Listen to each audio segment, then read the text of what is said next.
20,000 रुपया एटीएम से निकला, पैसा नहीं निकला। उसके बाद सेल्फ रिटर्न के मेरा अंकल निकाल लिया, निकल गया। 3,000 कुछ रुपया बच गया अकाउंट में। तो 2 दिन के बाद 21 तारीख को निकालने के लिए मेरा अंकल आया 1,000 रुपया। तो मैनेजर सर बोले हैं कि बैंक बोले हैं मैनेजर सर कि आपके अकाउंट से आज ही 20,000 रुपया निकल गया। तो हम बोले सर 3,000 रुपया कुछ पैसा था, तो 20,000 कैसे निकल गया? तो कहा सर आप एक एप्लीकेशन लिख के दे दीजिए, आपके अकाउंट में पैसा आ जाएगा। तो मैं एप्लीकेशन लिख के दे दिया, उसके अंकल दे दिया। उसके बाद कहा 2 दिन के बाद फिर आइए, फिर 2 दिन के बाद एप्लीकेशन लिख के दिया, फिर भी नहीं हुआ। फिर 2 दिन के बाद आते आते अभी 1 साल हो गया, अभी तक कोई सुनवाई नहीं हुआ। वेलकम बैक दोस्तों, मैं दिग्विजय प्रताप झा। मधुबनी ज़िले के कुछ जगहों से मुझे आए दिनों बहुत कॉल्स आते हैं कि दिग्विजय जी मेरे अकाउंट से पैसे निकल गए हैं, मैंने नहीं निकाला है, किसी और ने निकाला है। तो इस संबंध में आज एक विक्टिम जो हैं ये हैं, इनका नाम क्या था मुझे नहीं पता है। मेरा नाम है हरे कृष्ण कुमार यादव। तो आपका इस बैंक से 20,000 रुपये निकल गया? मेरा अंकल का निकल गया। चलिए इनका निकल गया तो कोई बात नहीं। तो जो भी है, तो ये पैसे क्यों निकलते हैं, इसमें कभी कभी मान लीजिए यहाँ के ब्रांच की भी कमी होती है और कभी कभी आपकी भी लापरवाही हो सकती है। तो अगर ब्रांच की लापरवाही है या मशीन टेक्निकली कोई प्रॉब्लम है फिर तो पैसे रिफंडेबल हैं। लेकिन अगर आपको कोई बेवकूफ़ बना के मान लीजिए साइबर चोरी कर लेता है पैसे, फिर ऐसे केस में नहीं निकलेगा। तो मैं चाहूँगा मैनेजर साहब आप जो है लोगों को थोड़ा सा अवेयर कीजिए कि पहले तो इनके केस में थोड़ा सा इन्फॉर्मेशन शेयर कर दीजिए। देखिए, अगर बीएनए और एटीएम से पैसा निकलता है जो हमारे ब्रांच के नज़दीक लगा हुआ है, ठीक है, उस केस में क्या होता है, तो कुछ पैसा जो है सो सन्ड्री अकाउंट में पड़ा रहता है, ठीक है, सन्ड्री अकाउंट में पड़ा रहता है। कस्टमर आके अपना एप्लीकेशन लिख के दें, ताकि अगर वो हमारे हेड ऑफिस में चला गया हो तो मैं यहाँ से सारा एप्लीकेशन फॉरवर्ड करूँगा और फिर वहाँ से पैसा इनका रिफ़ंड होके आएगा। हर पैसा सन्ड्री अकाउंट में जाता है कि जी नहीं, जो मान लीजिए आपने अपना कोई पासवर्ड वगैरह या ओटीपी या कोई भी डाटा आपने लीक कर दिया, किसी और को दे दिया, तो फिर आपकी गलती है, वहाँ पे जो है सो आपको सतर्क होना पड़ेगा। आप सावधानी से, अगर कोई आपको कॉल करता है तो वो आपको ये कहता है मैं ब्रांच से बोल रहा हूँ या मैनेजर बोल रहा हूँ, तो कृपया इस चीज़ को ध्यान रखिए और सबको जागरूक करिए जो किसी को अपना डाटा लीक ना करें, ताकि आगे से वो अवेयर रहे और अपना पैसा जो है सो उनके खाते में पड़ा रहे। तो समझ गए आप लोग, अगर आपका पैसा है तो अगर आप कुछ शेयर करते हैं, कुछ गोपनीय जानकारी जो आपको सिर्फ बैंक के साथ शेयर करना चाहिए, तो कुछ कॉल्स अगर आएँ कि मैं मैनेजर बोल रहा हूँ, ये बंद हो जाएगा, वो बंद हो जाएगा, तो कुछ भी आप शेयर ना करें, डायरेक्ट यहाँ पे आ जाएँ, इनसे मिलिए, ये बताएंगे कि क्या प्रॉब्लम है। फ़ोन पे ही डील मत करने लग जाइए कि हाँ ये ले लीजिए सर, ठीक कर दीजिए।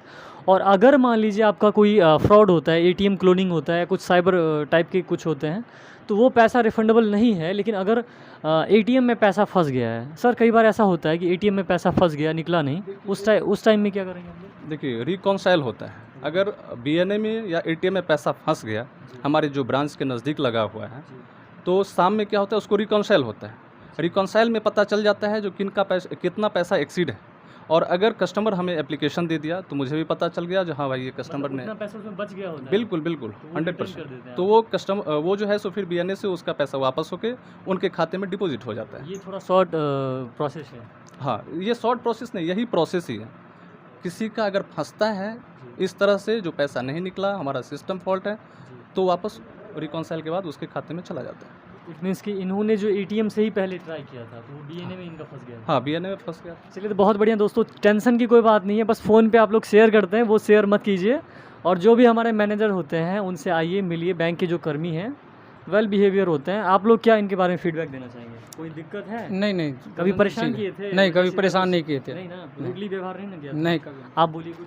सर एक चीज़ है, जैसे 20,000 रुपया एटीएम से निकला, पैसा नहीं निकला, उसके बाद सेल्फ रिटर्न के मेरा अंकल निकाल लिया, निकल गया। 3,000 कुछ रुपया बच गया अकाउंट में। तो 2 दिन के बाद 21 तारीख को निकालने के लिए मेरा अंकल आया 1,000 रुपया। तो मैनेजर सर बोले हैं कि बैंक बोले हैं मैनेजर सर कि आपके अकाउंट से आज ही 20,000 रुपया निकल गया। तो हम बोले सर 3,000 रुपया कुछ पैसा था, तो 20,000 कैसे निकल गया?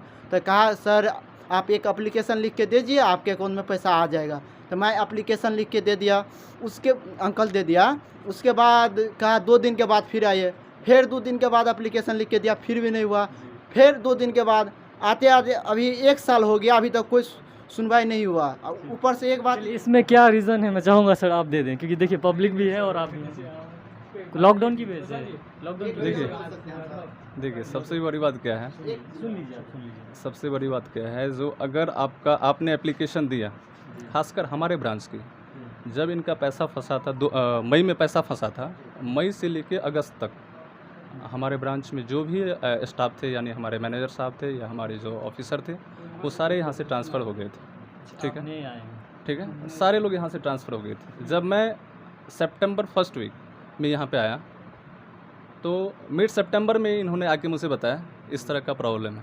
ठीक है, उसके बाद हमारे यहाँ कुछ स्टाफ की कमी थी, मैंने सारा एप्लीकेशन जो है सो फॉरवर्ड किया था। लॉकडाउन हो गया था, हमारे सर्कल ऑफिस में सर्कल हेड उस वक्त ट्रांसफ़र चैनल चल रहा था, सारे लोग आए। जो ही सारे लोग आए कि इनका काम प्रोसेस में चल रहा है और इनका काम प्रोसेस में है और हो गया है, मतलब ये समझ, ठीक है ना। चूँकि इनका पैसा हेड ऑफिस हमारे सेंटर में पड़ा हुआ है, जहाँ मैंने सारा एप्लीकेशन फॉरवर्ड किया हूँ, और तकरीबन 1 सप्ताह में इनका पैसा आ जाना चाहिए। तो क्या समस्या है? देखिए सर, जैसे मेरे साथ हुआ है, अभी बैंक में 10 आदमी के साथ ऐसे भाई जी सुनिए ना, ये एक्चुअली एटीएम की और टेक्निकल प्रॉब्लम है, तो आप अपना जिम्मेदारी लीजिए। और दूसरों को मैं बता रहा हूँ कि फ़ोन कॉल पे आप लोग डेटा शेयर मत कीजिए, और यहाँ आते हैं तो थोड़ा एटीएम को भी देखिए कि चल रहा है कि नहीं आ रहा है, तो कुछ चेक करके ही उसमें डालिए, ऐसे नहीं कि घुसा दीजिए। पहले ही देखिए कि एटीएम मतलब वो लिखा रहता है ना, क्या लिखा रहता है, कुछ तो सेवा चालू है या ऐसा कुछ।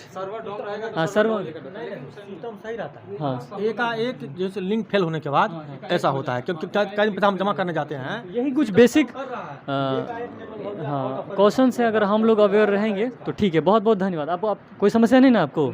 ये बात का सुधार करे, ये बात का बैंक सुधार करे।